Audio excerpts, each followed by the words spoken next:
fait des études à la base en information et communication à l'université de Liège, suite à quoi j'ai commencé à travailler juste après mes études, contrat de remplacement dans la promotion du cinéma indépendant en province du Luxembourg.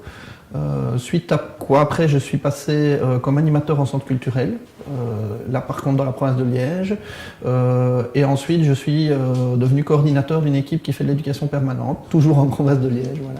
Et depuis maintenant presque 2 ans bientôt, je fabrique également en activité complémentaire des bornes d'arcade. Comme tous les passionnés qui en fabriquent d'eux-mêmes ou ceux qui viennent me trouver pour en avoir une, je crois que c'est avant tout de la passion, de la nostalgie et la Madeleine de Proust, quoi, de récupérer un peu ces sensations qu'on avait quand on allait dans les Luna Park à l'époque ou même à la cafétéria de la piscine, ou enfin voilà, partout où on trouvait des bornes d'arcade, galeries commerçantes, etc. Les différentes étapes de la création, c'est avant tout définir le projet avec le client. Ça, c'est l'étape principale. Donc, savoir ce qu'il veut comme design, comme forme du meuble, comme décoration, comme couleur de bouton, comme type de bouton, comme matériel à l'intérieur, puisque bon, il y a plusieurs systèmes possibles. À partir du moment où tout ça est déterminé, si le modèle n'est pas préexistant, si je n'en ai pas les modèles en tout cas, je dois dessiner la forme du meuble ou trouver de quoi m'inspirer pour dessiner la forme du meuble. Sur alors des panneaux de MDF en 18 mm. J'utilise du haute densité qui est beaucoup plus solide, qui garde la légèreté du MDF mais qui a une bonne solidité, une bonne résistance. Et puis après, on commence la construction du meuble proprement dite. Donc là, voilà, il y a différentes façons de faire. Moi, je procède donc dans les règles avec des tasseaux suffisants, des sections de vis suffisantes, pré-encollage, collage.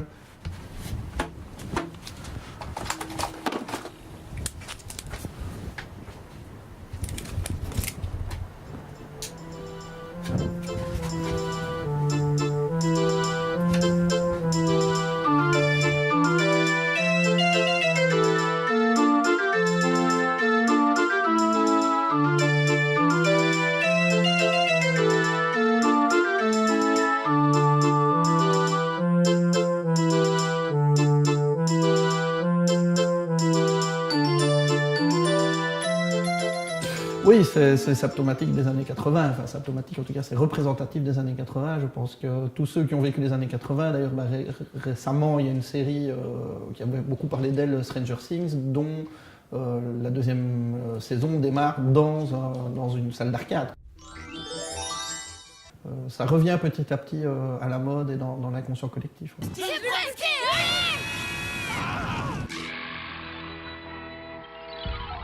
Une fois que le meuble est construit, après il faut faire toute l'électronique, tout le câblage, donc ça c'est une grosse partie évidemment du travail également. Donc là il faut câbler tous les joysticks, câbler tous les switches, câbler tout ce qui est informatique, électrique à l'intérieur, puisqu'on peut avoir des boutons lumineux, on peut avoir des ventilateurs supplémentaires, on peut avoir un système son plus performant, différent.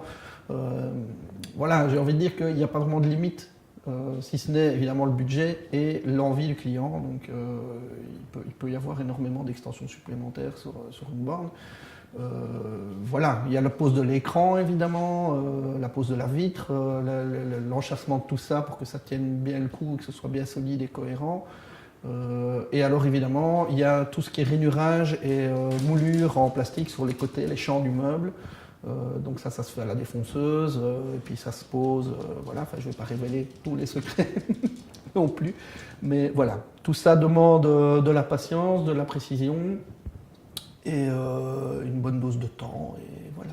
Au plus simple, que le système est au plus simple, dans ce cas-là, il faut compter à partir de 1200-1250 € TVA comprise pour avoir une machine complète. Ouais. Donc évidemment, oui, il existe des banques qu'on peut importer, effectivement trouver principalement en Chine ou dans les pays voilà, avoisinants. Ce n'est pas la même fabrication nécessairement, c'est pas non plus le même matériel, même si une bonne partie des composants, boutons et autres, restent fabriqués en Chine et on les trouve pratiquement que là-bas. Par contre, tout ce qui est hardware n'est pas nécessairement le même. En tout cas, moi j'utilise du hardware de qualité, que ce soit en neuf ou même en reconditionné. J'utilise en général des PC qui sont des PC d'entreprise où je récupère des lots, donc des ordinateurs qui sont censés tourner toute la journée. et ne pas bugger, puisqu'ils sont quand même censés faire tourner des grosses boîtes et autres.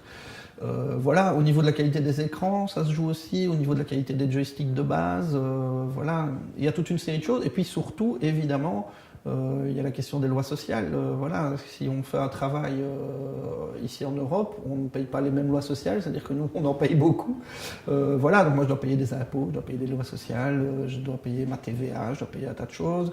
Il est évident que la main-d'œuvre dans certains pays asiatiques est beaucoup moins chère. Donc effectivement, si vous payez une machine le même prix que ce que vous allez me la payer, mais en import, dedans, il y aura déjà pratiquement plus de la moitié du prix qui est une marge par l'importation et les frais de port qui sont énormes évidemment, puisque donc voilà, ça vous laisse une idée du coût de départ de la machine. Maintenant, certaines sont de bonne facture également, ce qu'il y a c'est qu'on ne sait pas nécessairement ce qu'on achète, évidemment, si on ne peut pas voir les choses avant.